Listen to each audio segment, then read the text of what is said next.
मी भीमराव विश्वनाथ आलाट, तामणगाव, तुम्हाला तालुका बार्शी, गट नंबर 74 येथून जवळगावचा कॅनल गेलेला आहे आणि त्याखाली माझी 4-5 एकर जमीन आहे।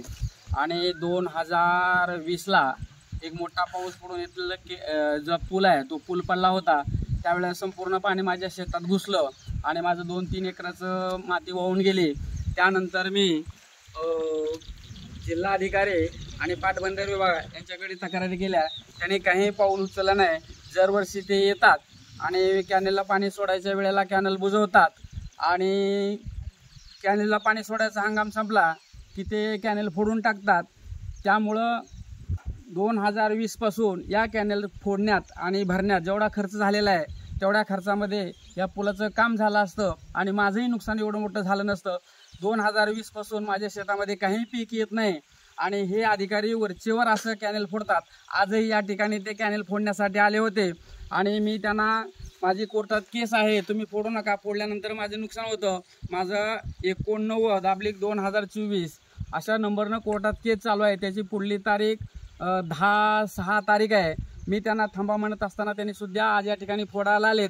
गेल्या वर्षी पण माझी पूर्ण जमीन वाहून गेली आणि 2 विहिरी बुजल्या आणि त्यामुळं या कॅनेलमुळं माझं 2020 पासून अतोनात नुकसान होत आहे। माझं सर्वस्व त्या शेतावरती माझं जीवन असल्यामुळं आणि मी टेन्शनमध्ये आहे आणि असंच जर यावर्षी पाऊस पडला आणि जर माझ्या शेताचं वाहून गेलं तर माझ्या जीवनामध्ये काही अर्थ येणार नाही। मला जागावं की मरावं अशा प्रकारची माझी परिस्थिती झालेली आहे।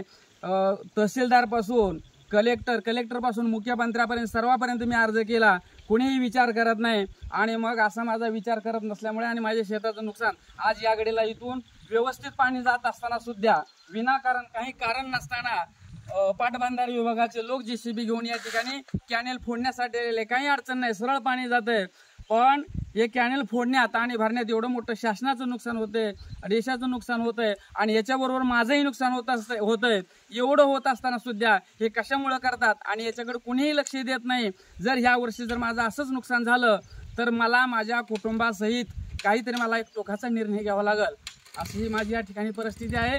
माझ्या शेतामध्ये लाखो रुपयाचं उत्पन्न निघत होतं। 2020 पासून माझं शेत वाहून गेलेलं आहे। मी दरवर्षी या ठिकाणी 50-50 हजार रुपयाची खडी मुरम आणून टाकतो, पण हे कॅनेलचं पाणी अधिक नैसर्गिक येणारं पाणी यामुळं माझ्या शेताला ते पाणी सहन होत नाही। नैसर्गिक पाणी किती आलं तर मी ते माझा ओढा सहन करू शकतो, पण या ठिकाणी जळगावपासून जवळजवळ 8 ते 10 किलोमीटर मधलं कॅनेलचं पाणी माझ्या इथं आणून सोडलेलं आहे आणि आज या ठिकाणी ते फोडायला आलेत। माझी सरकारला आणि अधिकारी सर्व लोकांना एवढीच विनंती आहे की माझं नुकसान होऊ देऊ नये आणि काही अडचण नाही, सरळ पाणी चाललेलं आहे, एवढीच माझी शासनाला विनंती आहे।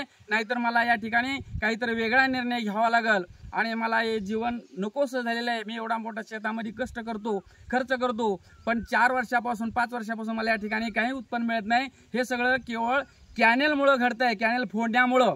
आणि तर या ठिकाणी शासनाला माझी एवढीच विनंती आहे, लवकरात लवकर माझ्यावर अन्याय होऊ नये याची काळजी घ्यावी, एवढीच माझी सरकारला शेवटची विनंती आहे।